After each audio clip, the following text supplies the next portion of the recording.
Hey everyone, Ryan here, Avatar Productions, and welcome to our review of the Lord of the Rings Sméagol and Déagol, set number 40761 with 181 pieces, and it does not have a retail price because it's a gift with purchase when you buy the new Shire set from April 2nd to April 8th of 2025. So you really have to shell out $270 to get this one, or pay whatever the going rate is on the secondary market, of course. Just initial impressions though, looking at the box, it does feel really cool as a mini diorama set. Another thing about the box, I love seeing the tree go up and over to the top of the box. Just little things like that are nice on Lego packaging sometimes. Anyway, cutting into the box on this one, you're going to find 3 numbered bags, an extra loose plate, and your instruction manual. Pretty straightforward build for this one. Taking a look at our minifigures, we have Sméagol and Déagol, and with Déagol here, you've got a reused torso print, which is from another figure, and so it's far from the most accurate thing that we could have had for the figure in this set, which is always going to suck, but I do love the unique face print, and especially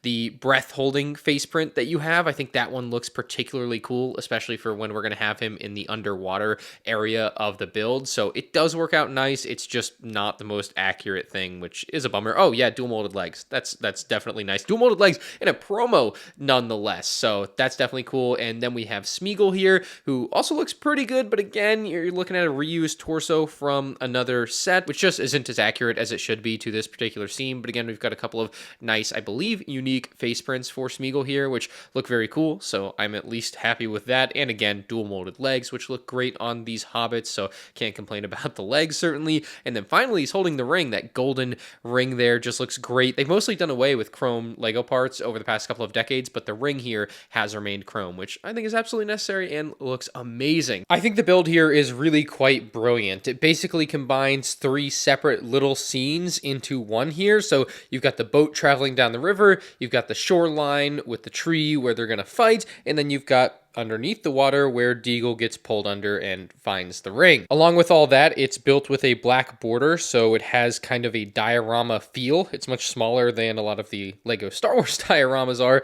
but it definitely has a diorama feel, which I appreciate. So the boat can hold both minifigures if you like. Obviously, they can't be seated because they're using these small legs that only allow them to stand, and the boat actually is on a piece that allows it to swivel a little, so you get a little bit more life into the build like that, I'd say. I mean, it's certainly not a play set, but it definitely feels like a play feature, so I think that's kind of neat. And then there's also the fishing rod, which is really awesome, that you can hand to either of them. I'll just happen to give it to Déagol here. So depending on how you want to set up your display, you can have either of the characters using the fishing rod here, so I think this whole water section on top is really quite awesome. Now, once disaster strikes and Déagol is pulled underwater, which, by the way, the underwater section on this build looks incredible. The dark blue and dark green were 1000% the right color choices, and I love the use of some actual like fern grass pieces. Definitely gives a little real depth to it as well. But you've got your fish here, you've got the ring under the water here, which I just put back, and it's nice and shiny there. It definitely stands out. But you just have to take Déagol, put the fishing line in his one hand, and then you need his other hand empty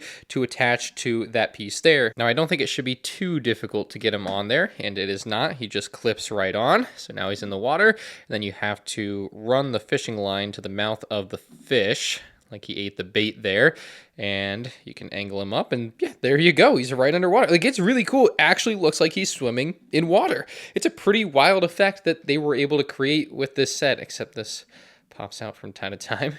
Let's get that back in there. There we go.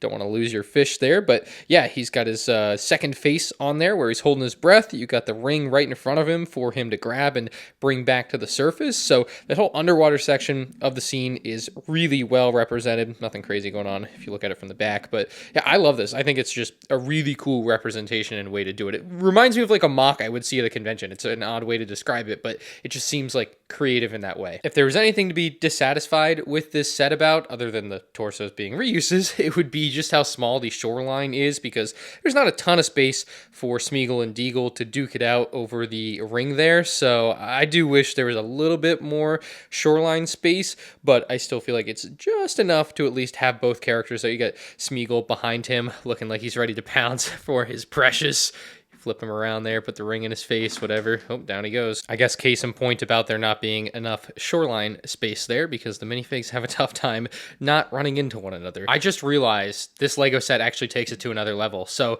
you've got the tree, which isn't the greatest tree in the world. It's a, you know, scale tree for a build this size, whatever. It looks fine. It's better than what I'd build, right? But the roots under the ground are crazy. I just realized that's what this is supposed to be. It's supposed to be the tree root. That is a nutty detail for the designer to include. So bravo on that. Like, honestly, that's crazy to even think to put that there. So this really is a lovely little set and a great bonus for early adopters of the Shire set. Even though that one is definitely overpriced at $270, that's exactly why they release things like this. It's to get you to go over the edge on that day one purchase to spend way more money than you should. And in this case, it might just be justified because this set is cool. So let me know what you think about it in the comments section below. Leave a like if you guys enjoyed. You can check out more Lego Lord of the Rings and Lego Star Wars content on my channel. See ya.